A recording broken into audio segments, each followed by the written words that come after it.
Assim. Vamos lá. Senhor Deus, amado Pai, te damos graças por mais um dia de vida a nós concedido.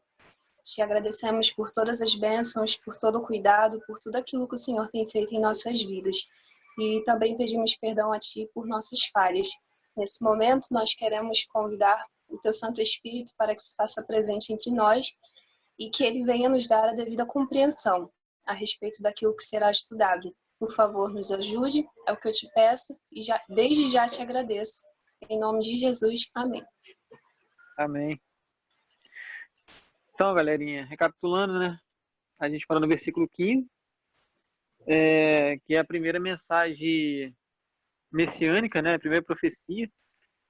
E a gente meditou no final muito sobre esse versículo, né? E daí vamos dar dando continuidade, 16 até o final. Espero em Deus a gente conseguir finalizar aí. Então, finalizando, a gente continua no próximo e assim vai indo. Amém? Algo voluntário para ler o versículo 16, que a gente já pode estar iniciando.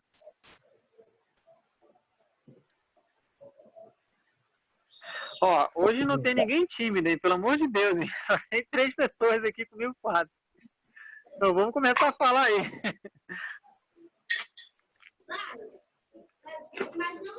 Eu posso ler. Leia. A partir do 16, né? Ou 15? Isso. Não, 16.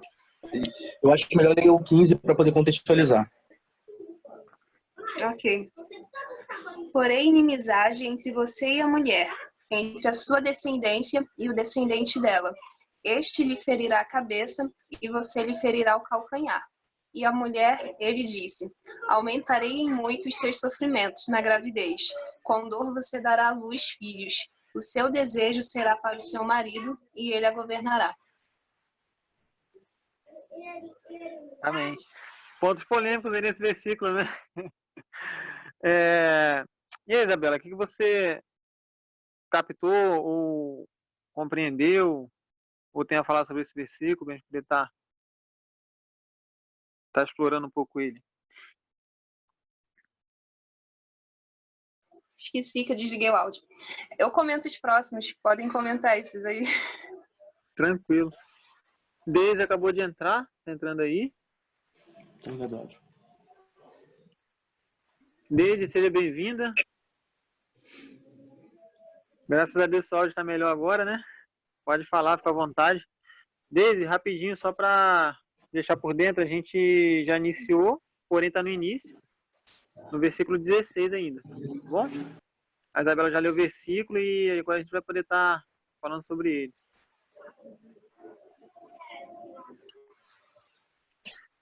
Show de bola. Bom, já que ninguém vai falar, eu vou falar. Isso. No versículo 15, a gente tem ali, como foi falado ali na semana passada, a primeira profecia messiânica, a primeira promessa da humanidade de que haveria, né, de mandar, de enviar ali o Messias, né? A palavra semente, o descendente de mulher, para libertar o povo do pecado, né? Só que assim, eu sugeri que lêssemos o versículo 15 antes do 16, porque o versículo 16, ele é uma continuação do versículo 15.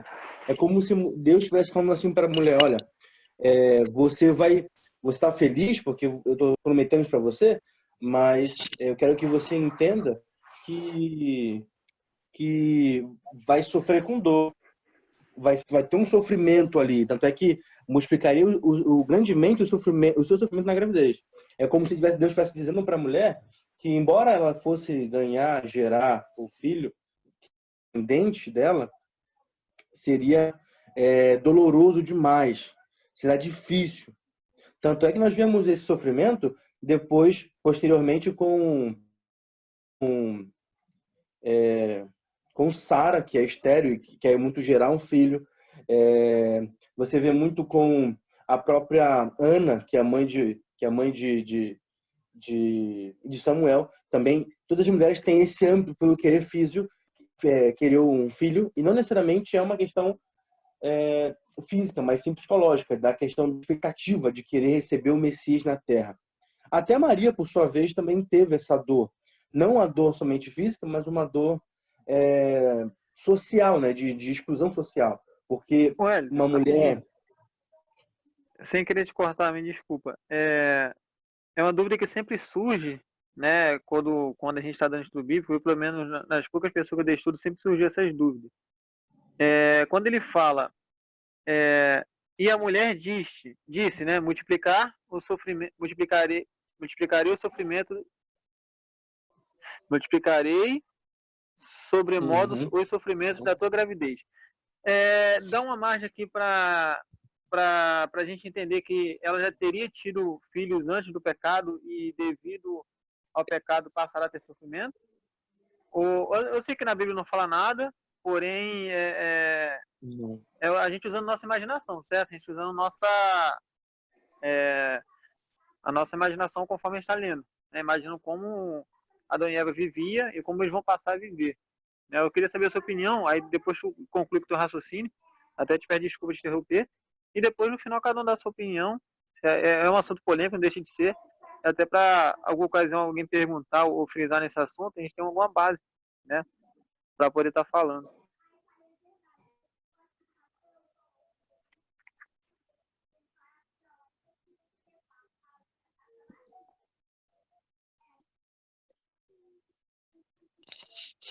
Wellington? E é até bom porque pessoas não se Tá picotando um pouquinho, amigão.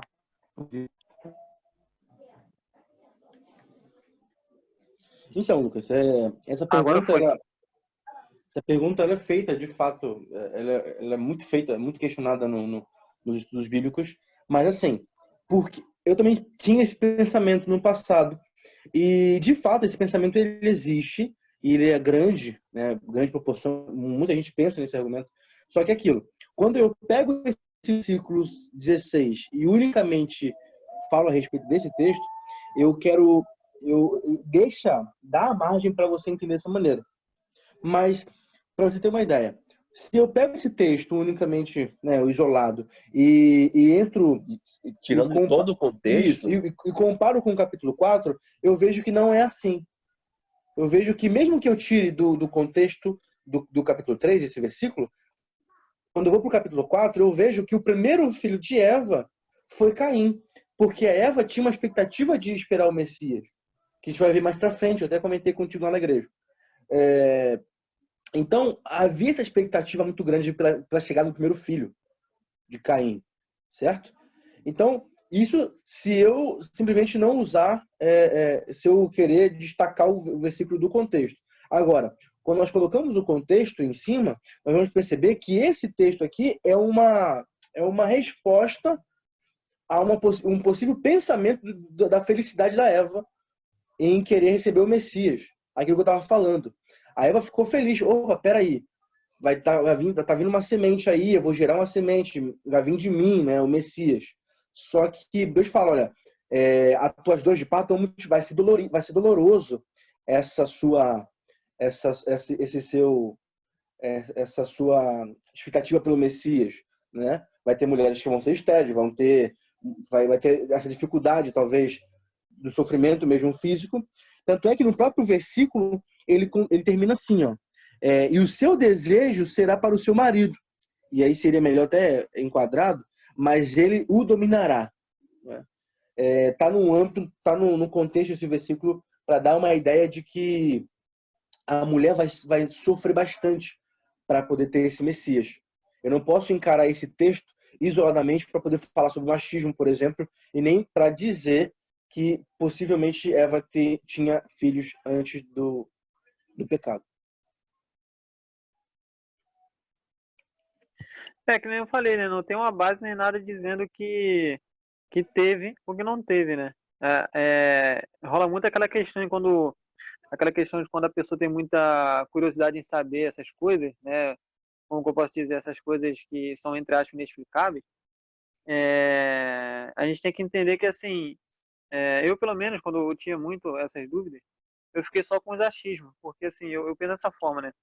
Deus deixou revelado o que a gente precisa saber, né? Então, se são detalhes que a gente não tem a necessidade de saber que vai afetar o nosso conhecimento, afetar a nossa fé, entre outras coisas, não se deve, tipo assim, explorar muito, né? Por que que eu perguntei? Porque tem pessoas que focam muito nesses detalhes. Eu sou uma delas, já foquei muito, e acaba, às vezes, perdendo tempo em detalhes que não são tão, né, necessários. São mais curiosidades, são mais detalhes de ideologia pessoal, entre outras coisas, né? Uhum. É possível. Eu acho que esse verso dá margem para mais de uma interpretação.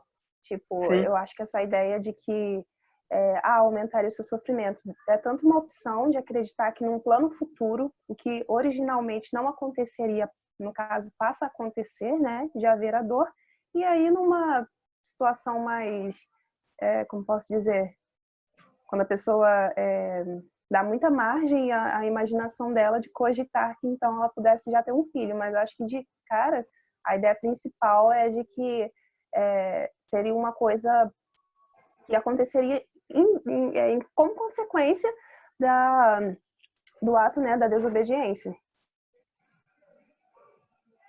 Eu sempre pensei da seguinte forma, né? Quando eu li esse versículo, né, estudava o Gênesis, isso é uma ideologia minha. Eu sempre falo, quando as pessoas perguntavam, eu sempre falava que não é certo ou errado. Isso é algo que eu penso, é a imaginação minha. Como a gente já falou muito tempo atrás, as coisas não aconteceram de uma hora para outra. Isso é a minha opinião, claro. Por exemplo, minha imaginação, né? O mundo foi criado, tudo suposto seus lugares, suas funções, Adão e Eva ali. E não foi assim, tipo, do dia para a noite, acabou de ser criado, acabou de surgir Eva e Adão, e veio a tentação e ponto, né? Eu acredito, na minha opinião, que teve um tempo que eles viveram, que eles aproveitaram, curtiram. E, entre aspas, se tivesse acontecido, não foi mencionado porque não seria filho do pecado, né? Entre Sim, outras coisas. só que foi aquilo que eu falei. Embora, mesmo se a gente pegasse esse texto sem contexto do capítulo 3, ele entraria em contradição com o capítulo 4, porque o 4 é o cumprimento da expectativa de Eva sobre a profecia messiânica que ela ouviu em Gênesis 3,15. E no próprio 4 diz que Caim foi o primeiro filho. Perfeitamente. Entendi.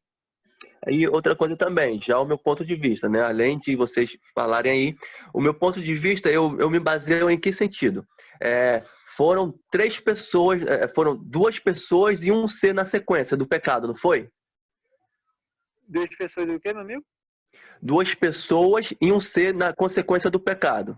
Ou seja, né, Adão e Eva comeram do fruto, mas quem tentou? A serpente. Você percebe que Deus deu 4 sentenças? 4 sentenças? Isso. Primeiro ele deu a sentença lá para a serpente, do pó da terra comerás, ou seja, a serpente literal. Já no 15 ele dá a sentença para aquele que seria a serpente, o dragão, como a gente viu lá em Apocalipse, certo? Uhum. Então ele diferenciou a serpente, agora receberá isso, essa sentença, animal. Já agora essa outra serpente, que aí a gente sabe que é quem? Satanás. Agora ele dá uma sentença para a mulher. E agora você vai sofrer dor de parto na tua gravidez. Eu acredito que é dor, além do Hélio falar que é a dor o quê? Psicológica e dor social, né? Eu digo que também é dor literal. Em que sentido? Porque eu não acredito que em um mundo perfeito, onde Deus criou tudo perfeito, antes da queda, não haveria essa possibilidade. Qual seria a forma de gravidez? Eu não sei. Mas a dor é como se fosse a consequência do pecado. E de onde eu tiro essa prova? Nas 2 consequências depois. Ou seja, a primeira sentença para a serpente, depois serpente natural, animal. Aí agora ele dá a sentença para Eva, a dor. E qual a sentença que ele dá para Adão? Trabalho, né? Terá mais dor no trabalho e tal. Isso. Ele trabalharia e seria sacrificante. Ou seja, ele teria de suar para a terra brotar alguma coisa. E mais ainda, depois ele fala, e pela consequência do pecado, agora a terra vai o quê? Brotar cardos e abrolho. Você percebe que não é maldição, porque trabalho não é maldição, mas foi uma consequência do pecado que começou a fazer ocorrer tudo isso. Então, englobando num quadrado de consequências, elas estão juntas. Dor, suor e a terra. E aí o Wellington, quando fala lá do versículo 4, que é o primeiro filho, não dá margem que ele não teria, né? Enfim. Até porque se tivesse outros filhos, eles também estariam envolvidos na história do pecado. Teriam que ser obrigatoriamente. Teria que esperar eles caírem também para... calma aí. Vocês saem, mas o filho de vocês fica porque ele não comeu da árvore. E a Bíblia não tem essa margem, não dá essa ideia. E se tivesse tido o filho e não tivesse comido da árvore, o filho ficaria e eles sairiam. Possivelmente. Né? Ou não? E provavelmente falaria no início do capítulo, né? Seguindo o exemplo que vocês deram, falaria, né? Que fulano de tal ficou no jardim e outro fulano nasceu depois, algo do tipo. Mas porque a gente chega no texto bíblico com muita informação de presciência de nossos pregadores e outras coisas mais. Quando a gente vê o português, a gente vai ver, existe essa possibilidade dessa crença, né? Não vou dizer que não existe. Existe essa interpretação, e forte, inclusive. Só que quando a gente pega o próprio texto original, a gente percebe que a construção do raciocínio é aquilo que eu já havia mencionado. É uma maneira de falar para a mulher que as coisas não vão ser mais fáceis como ela estava achando que seria, dado por motivo da consequência do pecado, por motivo do pecado, nesse caso. Entendeu? E aí... Porque vai ao contrário da primeira bênção que Deus fala. Ao criar a humanidade, o que Deus fala? Crescer e multiplicar, ou seja, sejam felizes. Agora a felicidade vocês perderam. Uhum. Agora vai ter dor. Agora vai ter suor. Ou seja, entendeu? A consequência, a ruptura de algo que era perfeito. Sim, mas é que tá. Sejam felizes, crescer e multiplicar. E é esse detalhe que sempre me pegava nesse pensamento, entende? Só que assim, a gente pega esse texto, multiplicar, vou falar aqui, depois que vem essa questão da desobediência. Oi? Se a gente pega esse texto e fala que Deus mandou que imediatamente eles fossem para o acasalamento e tivessem filhos, você tiraria... A Bíblia relataria se tivesse. Sim, mas você tiraria até o prazer do próprio bênção do casamento, que é o próprio sexo. Entendeu? E a ideia não é essa, pelo menos não está no capítulo 2.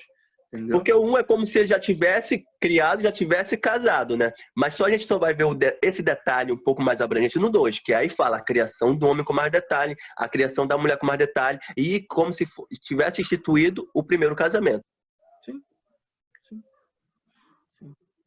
Queria falar alguma coisa, Bela? Você ia falar aí?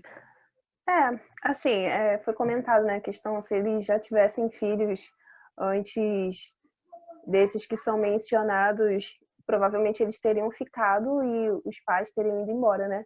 Mas será que a consequência do pecado não seria extensiva até para os descendentes, mesmo não tendo cometido pecado? Porque assim, seria. Muito seria. No nosso caso, a gente não comeu do fruto, no entanto, partilhou, né, do pecado. Tudo bem, que no caso, seria um nascimento anterior a esse acontecimento. Nós já nascemos no jugo do pecado, né?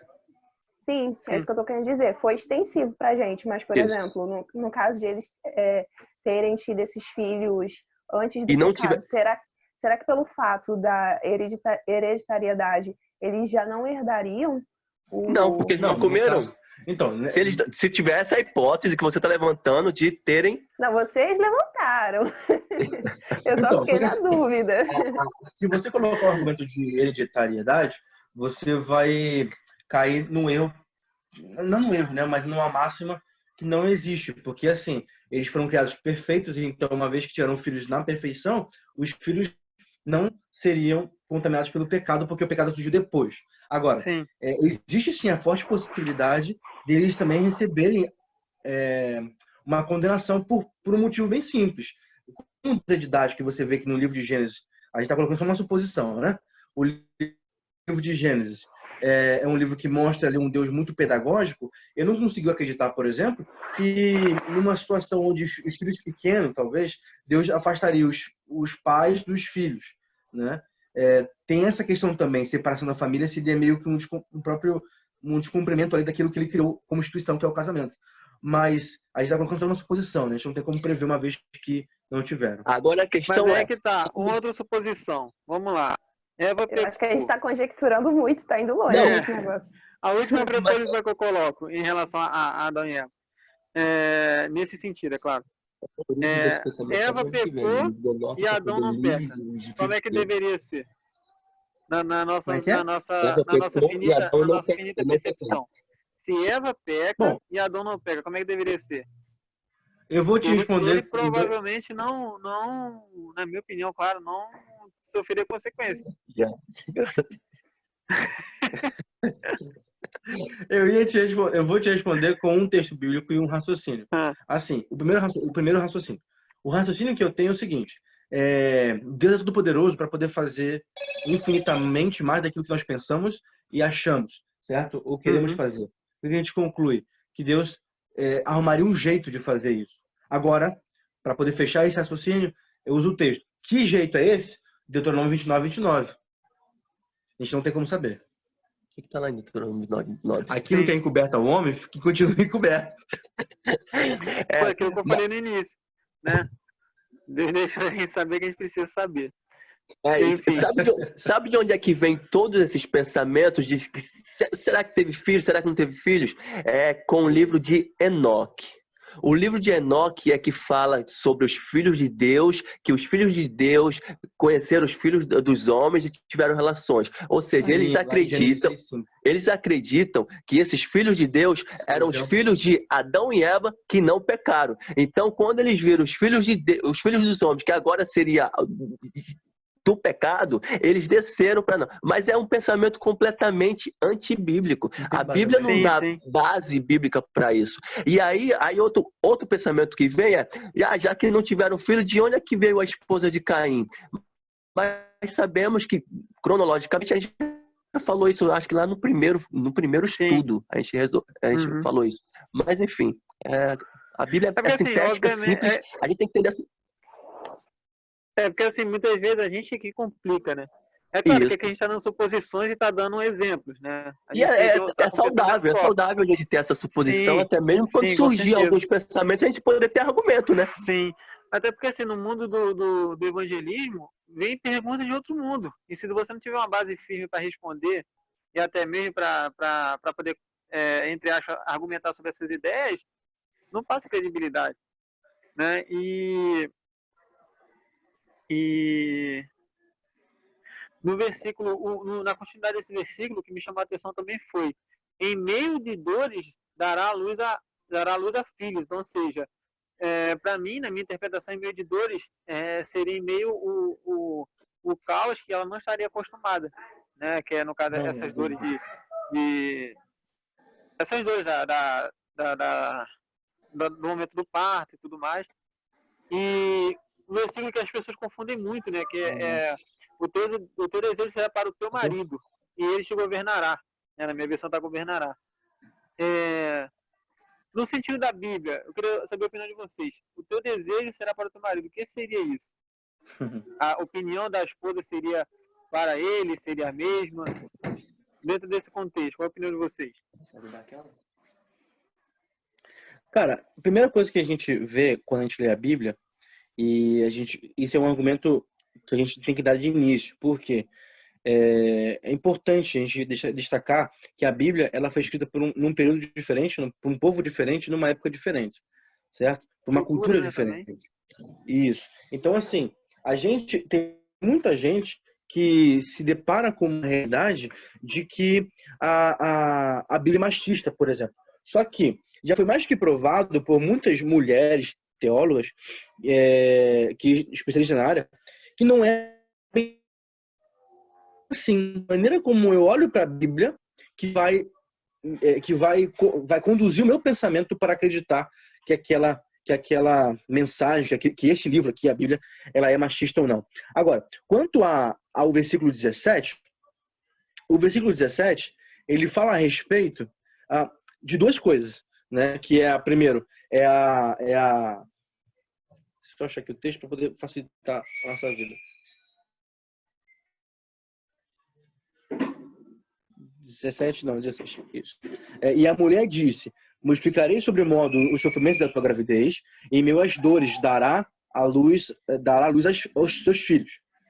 E o teu desejo será para o teu marido, e ele te governará.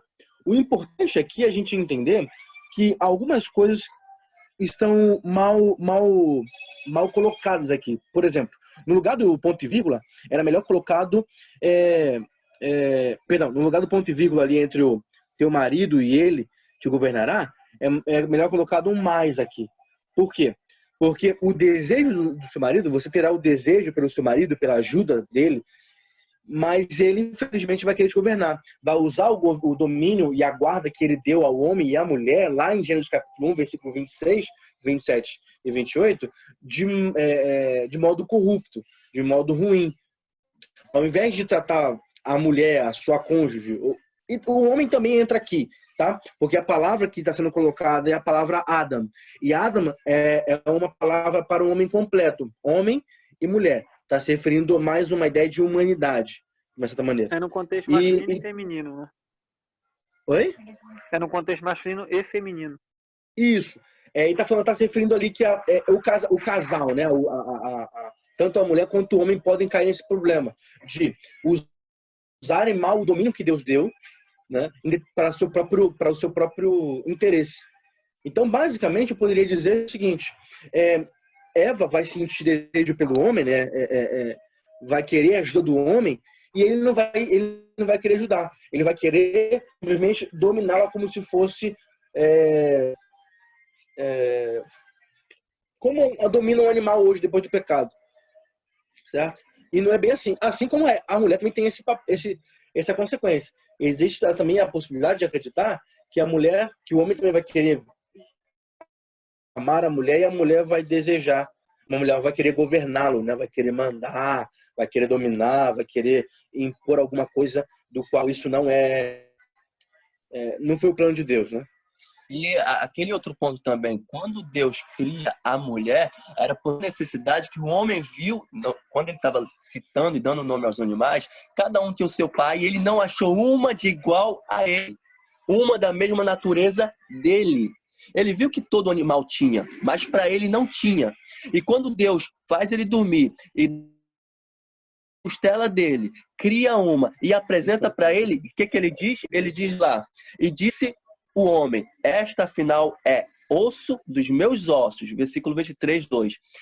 Afinal é osso dos meus ossos e carne da minha carne, chamar-se-á varoa, porque do varão foi formado. Quando Deus fala auxiliadora, é uma que esteja de igual. Christian, né? Christian, uma professora teológica da Universidade de Unasp, ela fala brilhantemente, quando ele se deparou com Eva, ele viu uma igual. Agora ele poderia amar igual.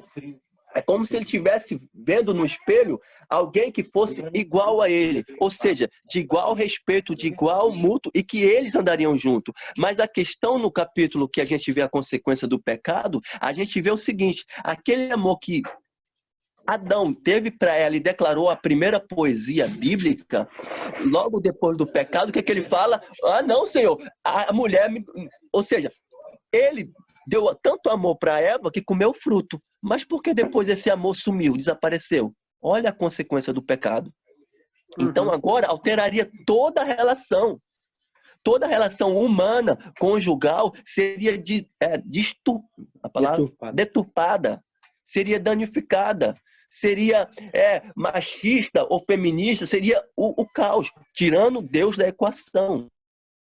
Por isso, aí ela fala brilhantemente, nós devemos voltar para a forma conjugal como era feito, de respeito mútuo, de um entender o outro, porque foi assim que Deus nos entende e é assim que Deus nos formou. Só que a corrupção do pecado já entrou, aí já destruiu tudo. Uma citação que eu li no livro de Patriarcas e Profetas, né? Não vou citar livro de profecia porque só tem a gente mesmo. Aí pode, né? E o YouTube, né? Só, né? Oi? Só tem a gente e o YouTube. Exatamente. Mas enfim, uma citação que me clareou muito em relação a esse versículo foi que Ellen White diz assim, que antes do pecado o homem e a mulher andavam em conjunto, né? O pensamento era um só. Então, ou seja, traduzindo, não tinha discordância. E com a consequência do pecado, um ou outro teria que ceder. O pensamento não seria mais um só. A vontade de um seria diferente da de outro. Então, ou seja, Se a mulher quisesse A e o rapaz quisesse B, um ou outro tem que ceder para entrar, para acabar acontecendo A ou B e assim vice-versa. Entende? Então, ou seja, uma das claras consequências do pecado seria essa, a discordância. Se eles quisessem andar junto, um teria que ceder ou o outro teria que ceder. E assim vice-versa. E já deixa aí por baixo aí qualquer argumento de autoridariedade, tanto do homem quanto da mulher em relação à vivência. Né? No contexto de Então, perfeição. eu como mulher, deixa eu comentar também, aproveitar que eu tô sozinha. O que acontece? Uma das coisas principais que a gente aprende no curso de História é a questão do anacronismo. O que seria? Você atribuir a um período anterior, ou, enfim, um período qualquer, algo que não corresponde àquele momento. Então, por exemplo, a gente tem uma interpretação atual sobre o papel da mulher e tal, do homem, e aí a gente atribui essa interpretação para um momento que não havia aquilo, né? E aí, por exemplo, quando a gente lê a Bíblia com essa visão de que ela é machista, obviamente a gente vai encontrar coisas, né, nem que seja de forma orquestrada, para poder confirmar aquilo que eu penso. Então, eu entendo, pelo menos assim, eu entendo que quando fala sobre que as relações seriam complicadas, tudo seria mais difícil, não é que a Bíblia simplesmente dê autorização, confirme, aceite aquilo. Mas, na realidade, eu acho que ela antevê e coloca assim, vai acontecer isso, não é o certo, porém, como consequência do pecado vai rolar. Entendeu? Porque, infelizmente, por uma questão, às vezes, de má intenção mesmo, as pessoas pegam algumas partes da Bíblia e falam, tá vendo isso aqui? Isso aqui é machismo. Realmente, eu não vou dizer que não existe machismo na Bíblia, mas não que a Bíblia coloque isso como algo certo. Eu acho que ela apenas comenta que era algo que já acontecia. E aí me corrijam se eu estiver equivocada. Mas você percebe que isso já é a consequência do pecado, onde havia harmonia, o próprio pecado já te leva para uma desarmonia, até mesmo para com o próximo, porque já houve uma desarmonia para com Deus. O que eu vejo no texto, e a professora fala brilhantemente, é como se a ruptura do que era perfeito, de uma harmonia perfeita, foi rompido pelo pecado, por isso ele é daninho. Por isso ele é destrutivo. Ele destrói sentimentos, ele destrói psicologicamente, ele destrói socialmente, ele destrói tudo. Isso é a natureza do pecado. Porque foi isso que Satanás escondeu de Eva. Da consequência que ele tinha, que ele teve, que ele perdeu, porque ele quis se agarrar ao pecado, ou a consequência, a escolha. Quando Deus cria o ser humano, a primeira dádiva foi livre arbítrio. Sejam felizes, porque eu criei um mundo perfeito para vocês. Eu não criei vocês para me servir. Eu criei um mundo perfeito para que vocês vivessem felizes. Em um mundo perfeito. Só que, para viver nesse mundo perfeito, eu tenho que estar em harmonia para com ele. Em que sentido? Não para ser escravo, mas para eu ser verdadeiramente livre. Quando eu rompo essa minha liberdade, o meu coração, que é enganoso, começa a me dominar. E quando começa a me dominar, eu não quero escutar o outro, eu não quero obedecer o outro, e aí começam os conflitos sociais, psicológicos, teológicos, entendeu? A raiz do problema aqui é o pecado.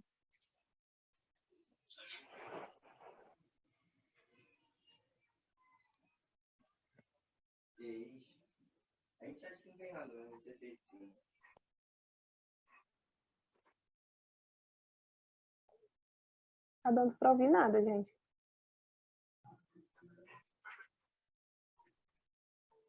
Oi, tem alguém aí? Oi. Sim, Tô esperando vocês falarem. Oxe, tá bom. Não, mas ouviu ou muda? Deveria ter ouvido. Não deu pra ouvir quase nada. Oxi. Eita. Tá ok. Não, mas tava dando, de um tempo pra cá que parou. Beleza, 19, versículo 18, aí a gente já viu que é os espinhos, cardos e abrolhos, e aqui vai uma informação muito importante. Não, cara, do 16 já foi pro 19? Como assim? Qual foi a Tava parte no que eu perdi? 17. Tava no Ok. 17. Não? Não, a gente tava Tá. no 16 ainda. Ok. Então, beleza. E ao homem disse, portanto, deixa ouvido a voz de tua mulher e comeste da árvore da qual te ordenei, dizendo.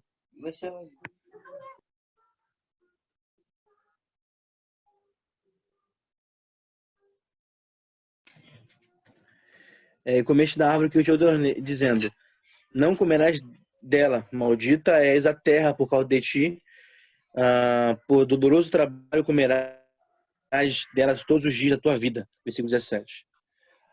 Aqui já você encontra a segunda maldição que Deus coloca sobre o planeta. A primeira ele colocou sobre a serpente e a segunda ele colocou sobre a terra. Uma coisa importante é que existe uma diferença muito grande entre consequência e maldição. Quando ele vai falar para Eva, vai falar para Adão, ele está colocando ali as consequências do que vai acontecer a partir do momento que eles comeram do fruto. Que já estavam acontecendo, na verdade. Mas quando ele se refere à serpente e à terra, eles colocam uma maldição. Maldita és você, por isso você vai rastejar com o seu ventre no chão e vai comer o pó da terra, e aí a serpente e a terra vai começar a produzir cardos e abrolhos. Tanto é que é o próximo versículo. Então é importante a gente destacar aqui que a terra se tornou maldita e a serpente também. E aí, obviamente, né, os animais ali por uma consequência do pecado. Agora, o homem não. Por quê? Tanto é que mais para frente você vai ver que o homem ele vai, lá no versículo 19, que eu até sem querer adiantar, ele vai ter que suar para poder trabalhar, porque agora a terra tá ruim para poder produzir qualquer coisa. Agora ele precisa lavar a terra, ele precisa cultivar a terra, plantar e etc e tal. Uma coisa que no passado não tinha todo esse trabalho. Tá aí uma grande questão a ser trazida para o texto. Por quê? Porque uma vez que a gente está voltando uma vez que a gente está pesquisando como era antes do pecado e começamos agora a tentar restaurar isso aí na nossa vida, é preciso identificar que a gente tem essa deficiência. Nós nos cansamos, nós trabalhamos, a vida é difícil, e isso é uma consequência do pecado / uma maldição que Deus colocou sobre a terra.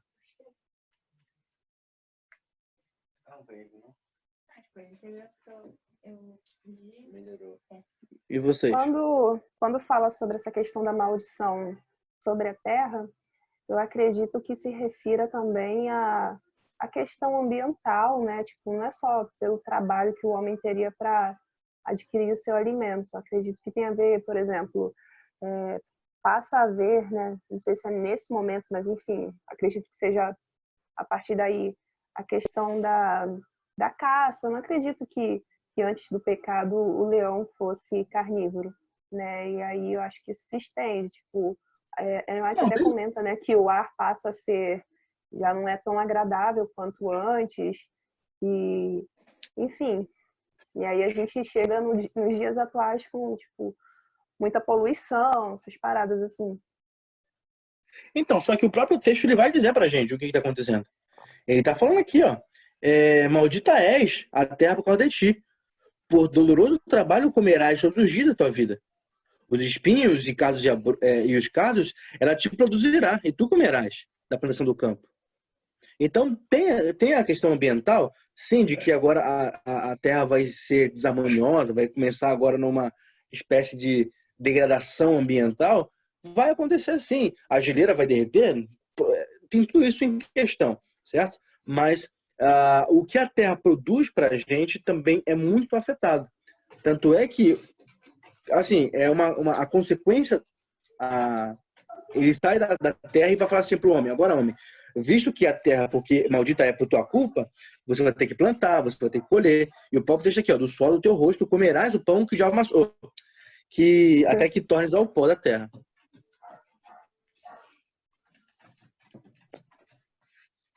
Amém.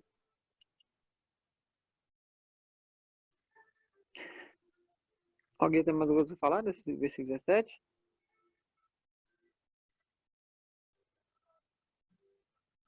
Acho que é interessante também a gente analisar essa questão do voltar ao pó, né?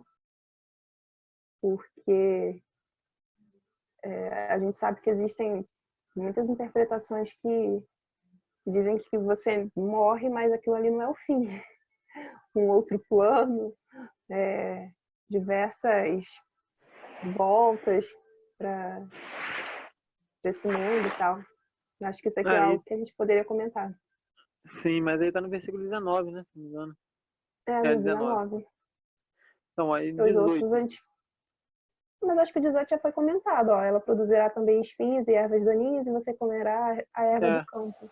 Isso aí já foi comentado. Pro A 19. não ser que alguém queira comentar mais. Vai, Lucas, comenta aí pra gente. Não, sim. Já tinha falado mesmo. É quando eu tinha reparado. 19. No suor do rosto comerás teu pão, até que tornes a terra, pois dela foste formado. Porque tu és pó e ao pó tornarás. Ou seja, a minha interpretação, né, sobre 19, né? Que no sol do rosto comerás o teu pão, né? Então, ou seja, será aquele trabalho, né? Que ele passará a ter um certo cansaço, né? O trabalho, aquele trabalho ardiloso, né?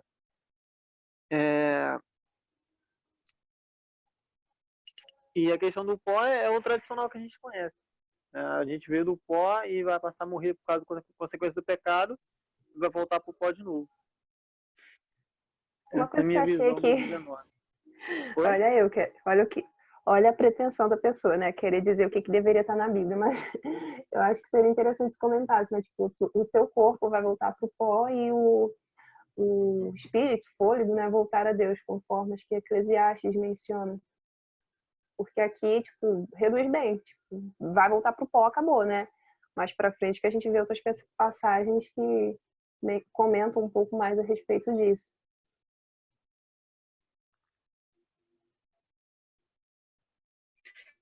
Então, o português ele tem uma coisa muito complicada para a gente ver, porque algumas palavras não são equivalentes, né? Algumas palavras do hebraico não são equivalentes no português. Então, por exemplo, a palavra que nós vemos aqui novamente, na verdade a gente não vê aqui no versículo 19, mas a palavra pó, né, que é afá, afá, ela tem uma raiz que liga com a palavra Adam, Admar, que é a palavra terra, de terra, de poeira, certo? E Eretz é a terra, o planeta. Então, Adamá, ela é a terra planeta e a raiz dela é Afar, que quer dizer pó, o pó da terra, certo? A palavra hebraica que é usada para descrever o surgimento do homem é a palavra Nefesh Hayah. Nefesh Hayah. Certo? A palavra Nefesh Hayah é uma expressão bem curta, que ela quer dizer alma vivente. Só que tem um detalhe muito importante. Qual o detalhe? Essa palavra ela quer dizer um ser vivente. A expressão mais correta seria ser vivente. O problema é que depois que os 70 rabinos traduziram do hebraico para o grego, e nós conhecemos a Septuaginta, veio o helenismo e trocou algumas palavras do seu próprio entendimento para dar uma ajudadinha no texto. E uma dessas palavras foi até a palavra ser. A palavra ser foi trocada pela palavra alma, certo? E a palavra alma tem uma conotação um pouco transcendental, uma coisa mais espiritual, quando na verdade é diferente. Agora, por exemplo, quando a gente vai para o hebraico e encontramos uma referência aos sacerdotes que não podiam tocar em cadáveres, lá em Levítico 23, eu acho, 22 ou 23, a gente vai descobrir que a palavra cadáver é nefesh, eu esqueci até a palavra agora, mas é uma alma morta. É um ser morto. É um ser morto. Então, a palavra nefesh hayah é a palavra é uma palavra para dizer que que o ser humano é um ser completo, é uma alma completa. Ele é uma alma e não tem uma alma, certo? A palavra ruach, que é a palavra sopro, sopro de vida, que é relatada lá em sopro de vida, né? Sopro entre narinas, o fôlego de vida. Esse fôlego de vida, ele é uma força vital, ele é o que dá a vida ao homem, mas não tem vida em si mesmo. A combinação precisa Para ter vida, precisa ter essa combinação entre o pó da terra e o fôlego de Deus. E isso não faz, assim, não faz ser especial por isso. Por quê? Porque quando nós vamos para o finalzinho do capítulo 1, você vai encontrar lá que os animais também são, né, também foram formados do pó da terra e do fôlego de vida. A diferença é que o homem foi moldado, quando os outros animais foram apenas colocados lá segundo a palavra de Deus. Deus falou, haja e houve, certo? Então aqui, uma vez que a morte passou a ser uma realidade, o versículo 19, então, ele traz um panorama para a gente do que vai acontecer agora no nosso corpo, no âmbito físico. Você vai trabalhar, você vai cansar, você vai envelhecer, né? Você vai envelhecer e por isso quando você vai comer até no dia que você tá aqui, deixa eu ver, até que tornes a terra, porque dela foste formado, né? Morra. Porque tu és pó e ao pó tornarás. Está fazendo uma referência direta ao corpo humano que foi esculpido do barro, né? Do áfer, que é a palavra pó da terra. E o importante é o seguinte: aqui no Gênesis não vai explicar, por exemplo, que o corpo volta para a terra e a força vital, o fôlego de vida, volta para Deus. Mas essa declaração, o grande Salomão, o sábio Salomão, vai expressar isso lá em Eclesiastes. E isso é muito importante também, fazendo uma referência aí a um texto já em outros livros. Então, Eclesiastes é como se fosse um complemento, né? Então, o propósito daquele texto não é necessariamente comprovar ou evidenciar que isso acontece, certo? Não, o propósito do texto não é esse, o propósito do texto de Eclesiastes. Só que ele tem uma visão a respeito da vaidade, que o homem vai morrer, de nada sabe, nada sente. Ele pode não ter sido escrito com esse propósito, né? De tipo, exatamente. Vou complementar, mas a gente pode observar que é uma informação que, de repente, dentro do quebra-cabeça divino, se encaixaria. Uhum. E isso é uma prova uma prova muito forte, né, de que existe um autor por trás do Espírito Santo que conduziu todas as coisas, certo? O engraçado, né, que na história da Bíblia, né, refletindo um pouco em Gênesis, ele teve a atuação da Trindade por completa. Deus atuando com a história da Bíblia, a gente vê que teve a atuação detalhada da Trindade por completo. Ou seja, Deus atuando no Antigo Testamento, Jesus vindo para salvar no Cordeiro e Jesus saindo e dando lugar ao Espírito Santo para poder estar direcionando os discípulos, o seu povo até hoje. É verdade. É verdade. E esse texto aí em especial é como se fosse aprovando aquilo que Deus havia falado. Quando Deus alerta Adão e Eva, não comam porque certamente morrerás. E eles deram ouvido a quem? A Deus ou a serpente. O que a serpente fala? Não morrerás. Então esse texto está falando, você acreditou na serpente, mas olha a consequência agora, você vai morrer. Você deixou de acreditar em mim, o Criador, o dono da verdade, para acreditar na mentira. Tem uma passagem, uma frase de Ellen White que ela fala brilhantemente, as pessoas não se perderão por acreditarem na mentira, por deliberadamente cometerem o erro, cometerem coisas erradas. Elas se perderão por não acreditarem na verdade. Não é os atos da pessoa que vai fazer com que ela se perca, mas é ao conhecer a verdade, não acreditar na verdade, não dar e não cortou, meu amigo. que aquela verdade, esse foi o primeiro de Satanás. Tá cortando o áudio de vocês. Misericórdia. Completa aí, por favor, o final aí que eu não entendi.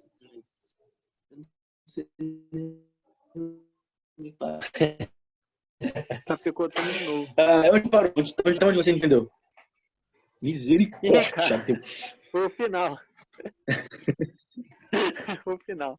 Ouvir o quê? Pecar deliberadamente. Isso, obrigado, Isabela. Isso, exatamente. Tá picotando de novo. Anúncio de Deus, não coma que você vai morrer. Aí eles deram ouvido a Deus? Não, deram ouvido à serpente. A serpente fala, pode comer, pois vocês não vão morrer. Essa foi a primeira implantação do inimigo na nossa mente, acreditando em quê? Na vida eterna. Coisa que eles já tinham. Já tinham a vida eterna. Tudo que Satanás falou, mentira. Eles já eram semelhantes a Deus. Eles já tinham a vida eterna. Mas ao escolher, aí vem a consequência. Morte.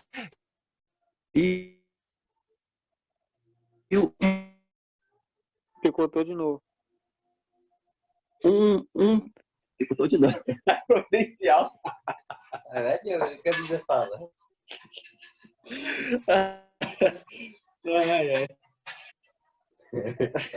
Ô, Lucas. Oi. Tá muito ruim aí o áudio? Agora melhorou. Mas foi logo no início, quando ele iniciou a segunda ideia dele. Segue, vamos seguir. Tem alguma coisa no microfone de vocês que do nada picota e do nada volta. Do nada picota e do nada volta. Vamos seguir. É a internet que tá... A gente já falou pro vizinho pra ele poder aumentar os megas, mas tá difícil. Entendi. O versículo 20. E deu o homem o nome de Eva a sua mulher, por ser a mãe de todos os seres humanos. Aí o 21 complemento, isso é importante. Né? Sim, pode frisar aí sua opinião. Você lembra quem foi que deu o nome dos animais? Adão. Nesse versículo, o que está acontecendo é justamente a degradação humana chegando num estágio onde agora o homem nomeia a mulher já num sinal ali, talvez, de posse, certo? De posse. Agora ela é minha. Por quê? Porque eu a chamei assim. Eu dei nome para ela. Só uma dúvida. Agora, Eva, então, não tinha nome antes disso? É isso que eu ia perguntar agora, porque... Boa pergunta. Então, nem o homem nem a mulher. Aí tu pode falar assim, mas por quê? Né? Oi? Então eles eram Adão, né? Eles eram o quê? Adão. Ah, sim. Traduz aí, Adão é o quê? Quando a mulher foi criada, a palavra mulher, ela quer dizer isha. Ela mulher, isha. Adão é homem. E a palavra ish... Não, a palavra ish é a palavra para homem, para macho, e a palavra isha é a palavra para mulher. Tanto é que a palavra... Você percebe que a palavra isha é uma palavra parecida com ish, porque é domado, certo? Quando... É porque o português vai colocar Adão ali como se fosse uma coisa. No hebraico, Adam é... Picotou de novo. Parou no palavra Adam. usada para Adam, a Bíblia usa, o hebraico usa a palavra Adam para caracterizar um homem completo, o homem e a mulher. Ou seja, casal. O ser humano. O casamento. Tá. Então Sim, Adam mas caracterizando no casal. contexto... Isso. É humanidade, casal, casados. Adam serve até para a humanidade? Um homem completo. Para a humanidade também. Depende do contexto da frase. Então, por exemplo, eu, você e o Jim, nós somos ish. Nós somos macho. Quando nós casarmos, nós seremos Adam. Entendi. Entendeu? Então, Adão se torna Adão, certo? Uma vez que ele casou, uma vez que ele tem a sua parceira, e agora, homem completo, homem né? E agora o nome de Eva. Por quê? Eva quer dizer mãe de todo vivente. E quem deu o nome do Adão de Adão? Deus? É. É porque aqui não menciona, ele só menciona a parte que ele dá o nome dela de Eva. Sim. Mas nesse caso, Não, Adão seria um nome próprio ou seria tipo uma Mas é porque já característica? o nome de Adão uma vez que ele casa. Próprio. É próprio barra, né? Barra, como é que eu posso dizer no português? Mas virou o nome da pessoa e também pode ser um nome usado para a quantidade, né? Para a humanidade.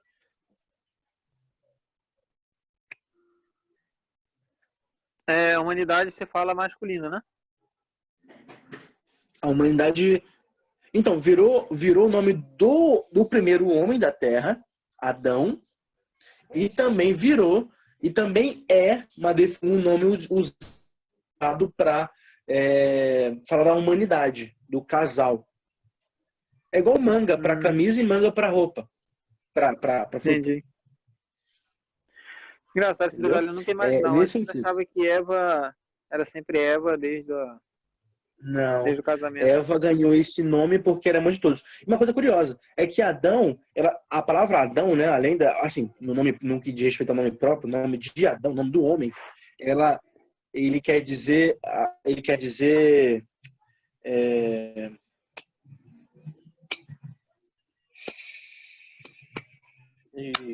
tá fugindo da cabeça aqui, peraí. Eva é o nome que significa mãe de todos os seres viventes. Né? E o homem é um complemento disso aí. Eu só esqueci qual é o nome da palavra. Enfim, entendi. Enfim. É como se fosse o homem seja o guardador da humanidade e a mulher fosse a origem da humanidade, a mãe de toda a humanidade. Algo Ou seja, assim. um completando o outro, né? Perfeitamente. E isso já num contexto pós-pecado. É um incentivo que Deus dá à humanidade para tentar não perder isso. Mas já perderam. Entendi. Ou seja, mesmo diante da degradação do pecado, Deus ainda mostra o caminho certo, né? Tenta dar o caminho, a direção. Assim, cara, existe a possibilidade forte, né, de você conseguir, não falo de legalismo aqui, mas de você conseguir tentar viver em alguns padrões do plano perfeito de Deus. Claro que dado os contextos, dado a nossa limitação, dado o pecado, mas a fim de casamento, enfim, casamento, adoração do sábado, do santuário, coisas que são instituídas aqui na criação especialmente, você percebe que Deus dá algumas evidências de que você precisa tentar viver num padrão como era a humanidade antes do pecado. Claro que dado a nossa limitação pós-pecado, certo? Tentar não ser, e aí você é um pouco anacrônico aqui, tentar não ser machista, não ser feminista, respeitar um ao outro, perceber que ela não é sua propriedade e ele também não é sua propriedade, mas que somos uma unidade, somos pessoas de complementos um do outro. Aí o 21 vem dizendo, né? Fez o Senhor Deus vestimenta de peles para Adão e sua mulher, e a vestiu. 22. Então disse o Senhor Deus: eis que o homem se tornou como um de nós, conhecedor do bem e do mal. Assim que não estenda a mão, e tome também da árvore da vida, e coma, e vive eternamente. Isso aqui foi. Olha que curioso. É que, olha lá no versículo 21, já é o primeiro cumprimento. Não, eu vou colocar de outra forma. Já é o simbolismo do cumprimento, do que seria o cumprimento da promessa messiânica relatada em Gênesis 3,15. Procede? No versículo 21, né? Por quê? Porque você percebe que essa cena já aconteceu. O homem providenciou para si e para a mulher vestes de folhas, certo? De planta. Mas isso era paliativo. Isso era algo assim a ser... era algo improvisado. Deus, então, agora intervém, depois dessa explicação, fala da promessa messiânica e já coloca um simbolismo. Alguém vai ter que morrer, mas nesse momento vai morrer alguém,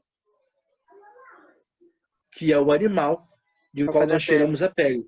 Exatamente. Entendeu? Você não tem como tirar um animal, escalpelá-lo sem matá-lo. Ou seja, aquilo que Adão e Eva merecia, que era a morte, ele não aplica a morte naquele ato. Ele aplica a morte ao animal, simbolizando aquele que viria, morreria por eles para dar a possibilidade de quê? Da vida eterna. Porque quando eles morrem, se não tem um Salvador, era morte eterna. E aí esse texto aí da roupa é justamente isso. Vai alguém morrer, mas eu não vou aplicar a você.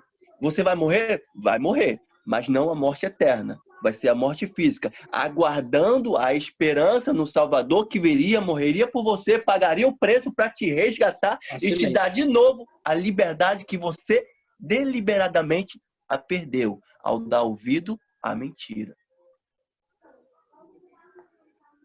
Top. E aí o versículo 22, tem uma tradução também. Comentário de vocês. Comentário de Então vocês. disse o Senhor Deus: Eis que o homem se tornou como um de nós, conhecedor do bem e do mal.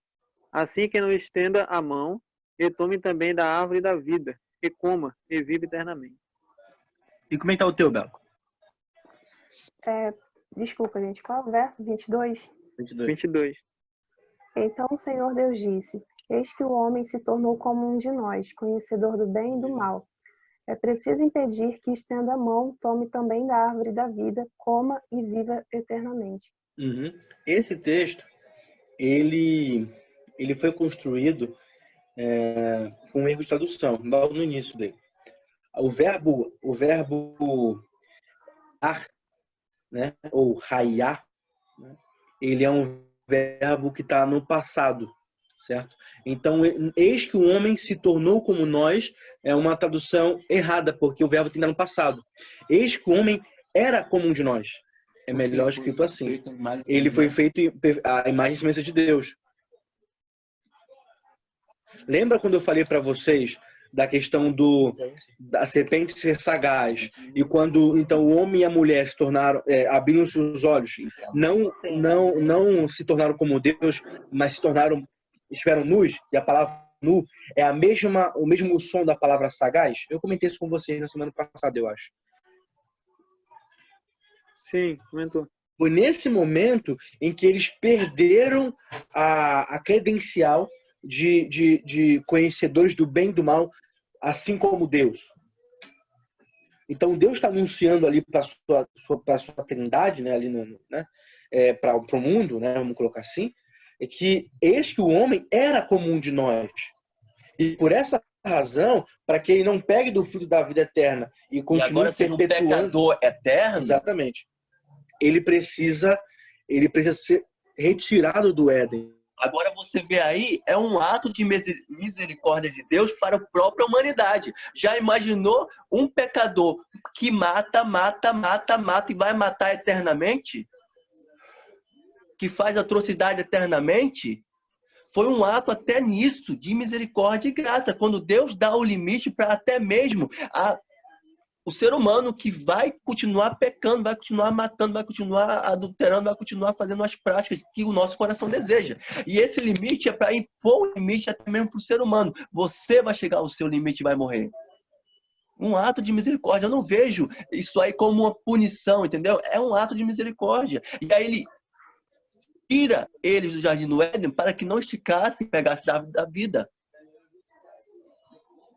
O que eu acho interessante nisso tudo, eu não tinha conhecimento, né, de que, na verdade, a construção do texto, no caso, a tradução, estaria deturpada. Mas é que acontece justamente o contrário, né? Tipo, antes você era como nós e agora você vai deixar de ser. Então, a ideia de que se tornaria como Deus, na verdade, é o oposto. Isso aí.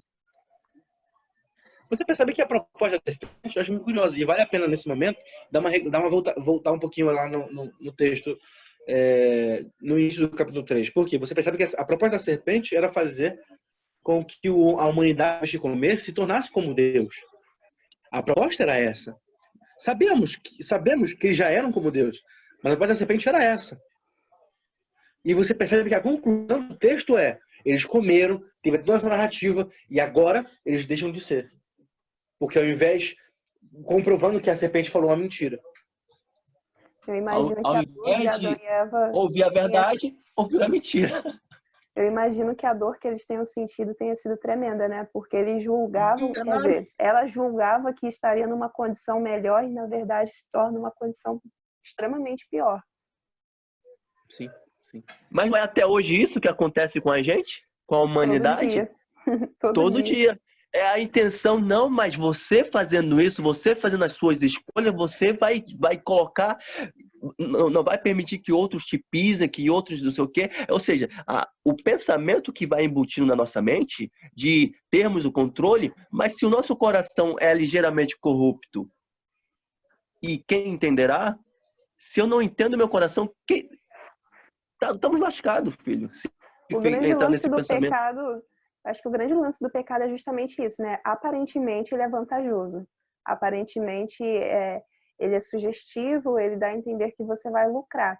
Só que, como diz aquele bordão, né? Tipo, o crime não compensa. No fim, você vê que aquilo que aparentemente seria bom, na realidade, não é.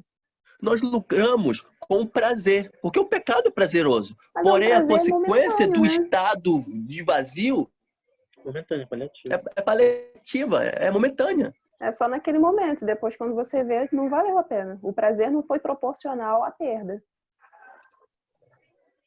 Pois é. Triste. Então, ou seja, só Muito teve triste. perda.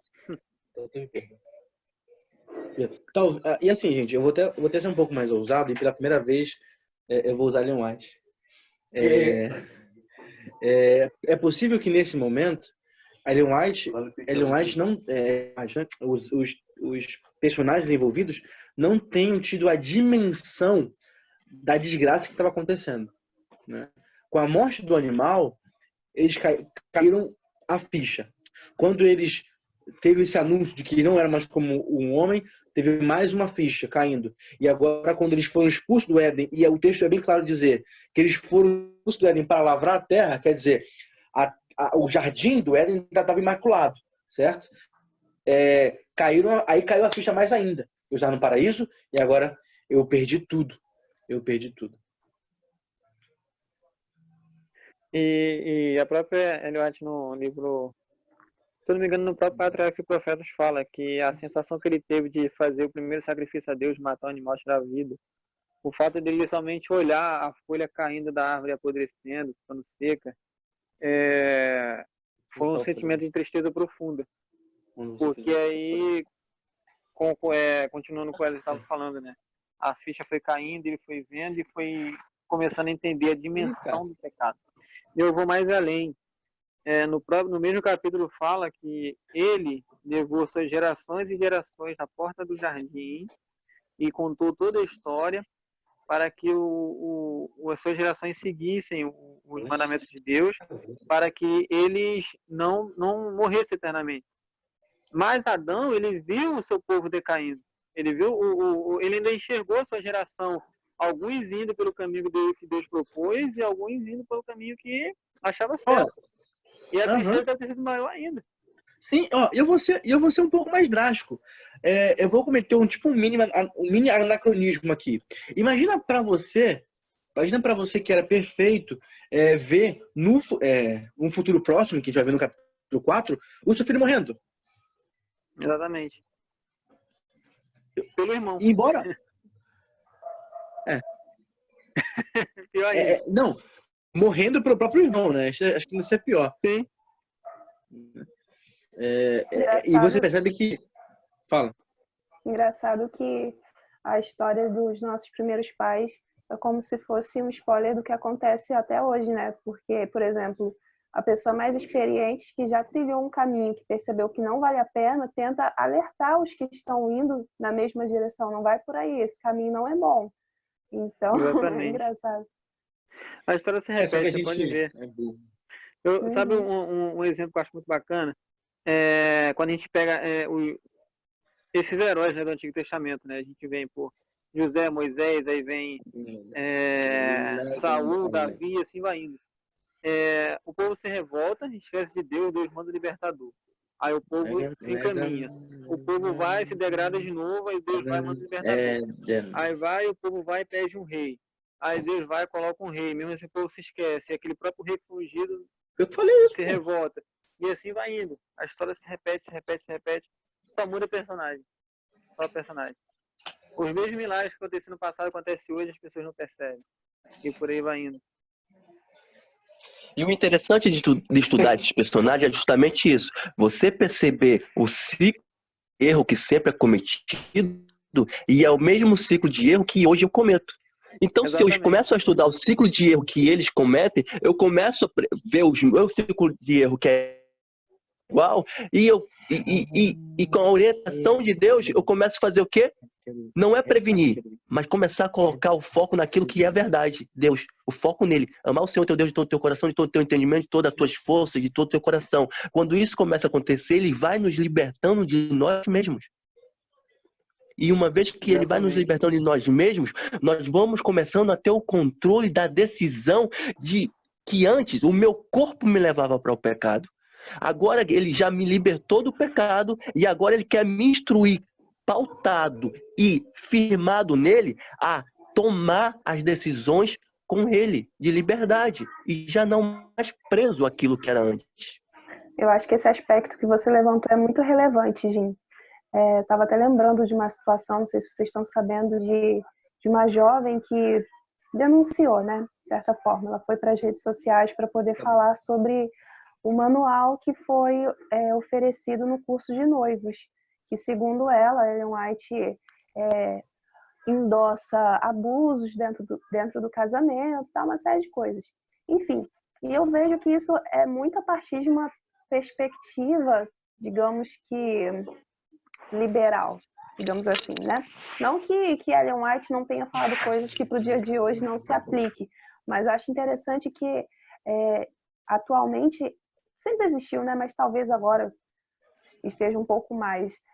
É tudo a gosto do cliente. Então, se eu tenho uma ideologia, se eu acho que aquilo ali é certo, eu simplesmente vivo e dane-se se Deus gosta, se Deus concorda ou não. Então, é muito importante a gente estar sendo conduzido pela pessoa certa, porque senão a gente também vai fazer apenas aquilo que quer, né? Apenas aquilo que acha que é certo. E aqui eu quero fazer uma ressalva, né?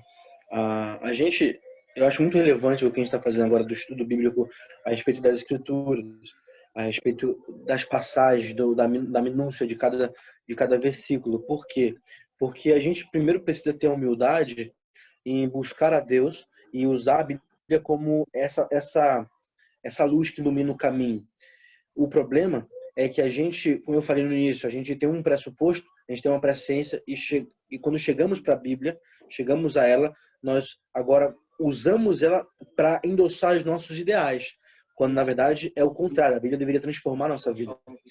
O problema que eu vejo assim as pessoas hoje, por uma questão de falta de humildade para aprender e aceitar o que o texto bíblico diz para a gente, resulta em problemas como esse, certo? A gente aprende lá no teológico, e eu levei muito tapa na cara nesse semestre até entender isso.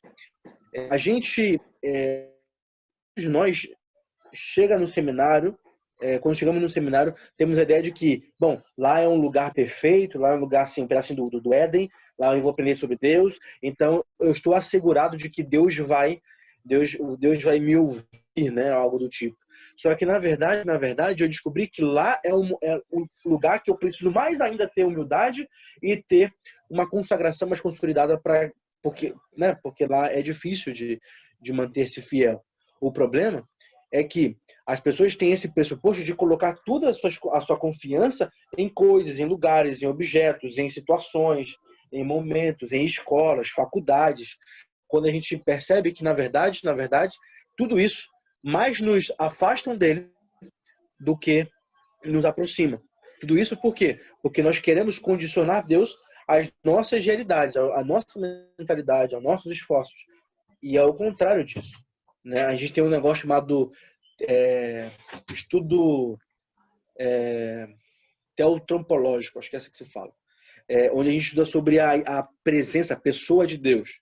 A pessoa de Deus. E um professor falou assim pra gente, olha, gente, vocês vão usar a Bíblia como a palavra de Deus e vocês precisam entender que Deus se comunica com nós através da Bíblia.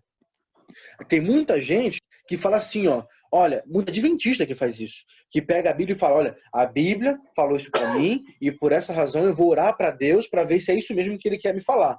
Só que a Bíblia já é a revelação de Deus para a humanidade. O que a gente aprende com isso? Que a cada ano que passa, a cada dia que passa, as pessoas estão procurando mais o teofânico, né? As presenças, as movimentações ali espirituais transcendentais e pouco se debruçam sobre a Bíblia. E aí você vem corrente de pensamento, você vem de doutrina. Essa mulher, por exemplo, que eu não achei errado da parte dela fazer essa denúncia, eu não achei a crítica dela errada, eu achei a forma errada. Ela usou alguns argumentos que davam para rever. A própria igreja, inclusive, se posicionou, se pronunciou, e tirou de circulação, reeditou o material e colocou em circulação novamente. Agora, o que ela está ganhando com isso é aquilo que eu te falei, é uma degradação humana. Em que sentido? Ela está ganhando em cima ela está ganhando seguidores da forma errada. Ela está crescendo o ódio, vamos colocar assim, pela instituição. E essa não é a ideia. A ideia é você falar mesmo daquilo que está errado. Você usar, você denunciar, você reconhecer que a minha casa está suja, eu preciso arrumar. Agora, quando eu provoco isso e levo um monte de gente comigo para um entendimento errado das escrituras, entendimento errado da igreja, e isso é prejudicial à nossa vida cristã em comunidade também. Porque o ênfase da Bíblia seria o quê? O ênfase da Bíblia seria o quê? Eu chego com o meu prisma, eu não concordo com algum texto. Eu vou querer mudar a Bíblia, querer mudar Deus, ou é Deus que precisa estar me transformando? Eu não estou falando para nós renunciarmos caráter, essas coisas, não. Contanto que essas coisas não nos desviem do que é o primordial. A liberdade do ser humano no sentido de que o que é liberdade? A gente não sabe o que é liberdade. Se a gente não sabe o que é liberdade, será que eu não estou lutando por uma falsa liberdade a qual essas escolhas nos aprisionam mais ainda? Se eu não sei o que é de fato o que é liberdade, Adão e Eva sabiam o que era liberdade e eles pagaram um preço amargamente. E nós somos a consequência daqueles que pagam preço amargamente. Então nós não sabemos o que é liberdade. Porém, Deus, o Criador, que deu a felicidade para a humanidade, sabe o que é liberdade. Então, quando ele se comunica na Bíblia, o prisma de Deus eu vou mostrar para vocês o que é de fato liberdade, aquilo que vocês perderam. Porém, se desejar a liberdade plena, a felicidade plena. Porque enquanto eu estiver baseado com o meu viés político, sociológico, pensamentos, querendo ler a Bíblia nesse viés, vou ler errado. Ou vou ler achando as taxações. A Bíblia é machista, a Bíblia é feminista, a Bíblia é homofóbica, a Bíblia é isso. A Bíblia não é nada disso. É sim, quando eu tenho esse viés pré-moldado. Mas quando eu começo a tirar a cegueira dos meus olhos para enxergar um Deus que é perfeito e que, na verdade, quer me dar o controle de mim mesmo sobre a situação do que eu tomo, isso é o quê? Liberdade plena. É um estágio acima do que o ser humano não consegue entender. Você conseguiu sintetizar exatamente aquilo que eu estava pensando, né? É justamente isso. Não estou querendo dizer que o que ela questionou esteja além de ser questionado, né? Mas, assim, qual tem sido a minha fonte? Do que eu tenho bebido? Porque é exatamente essa questão. Eu convivo num meio no qual é super natural esse tipo de questionamento e tal. Eu acho que a gente tem que arrazoar. A Bíblia fala, né? Vinde e arrazoemos. Então, Deus é um Deus que dá margem para o pensar. Só que, muitas vezes, os nossos óculos, a nossa cosmovisão está sendo baseada não no que Deus tem, e sim no que o mundo oferece. E aí eu acho que começam os problemas. E sabe qual é o problema pior, mais drástico? Foi a forma como nós, como os cristãos, construímos o nosso próprio Deus. Uhum. Nós criamos um Deus completamente distorcido que não é bíblico. A gosto Quando a do gente cliente. constrói isso, a gente mostra para o mundo aí fora um Deus tirano, um Deus carrasco, um Deus punitivo. E se eu vivo esse Deus tirano, eu vivo um cristianismo falso, de heresia, de hipocrisia, de farisaísmo, de liberalismo, com o meu viés. Aí quando a gente começar a permitir que Deus se revele, isso tudo vai caindo por terra, porque Ele não vai estar mudando o mundo, Ele vai estar sarando a mim, de mim mesmo. Ele vai estar libertando o meu coração do meu erro, que antes eu dependia com unhas e dentes. Mas agora Ele mostra o que é a verdade. E perante a verdade, quando é revelada por Deus, eu só tenho duas opções: aceitá-la ou não aceitá-la. Porque aceitando a verdade de Cristo, de Deus, é a liberdade de mim mesmo. É a liberdade do meu entorno. Pode cair o mundo, mas eu permaneço em paz, porque agora eu conheço a verdade de Deus. A epidemia pode vir, doenças podem vir, parentes podem vir, eu posso ter um câncer terminal, mas a paz continua. Porque Deus me mostrou o que é de fato a liberdade, o que de fato é paz. E a Um ditado que diz, né? Se você quer mudar o mundo, começa mudando você mesmo. humanidade, se é que não procura, enquanto a humanidade procura ele não vai se revelar. Ele se revelou na Bíblia, não quer.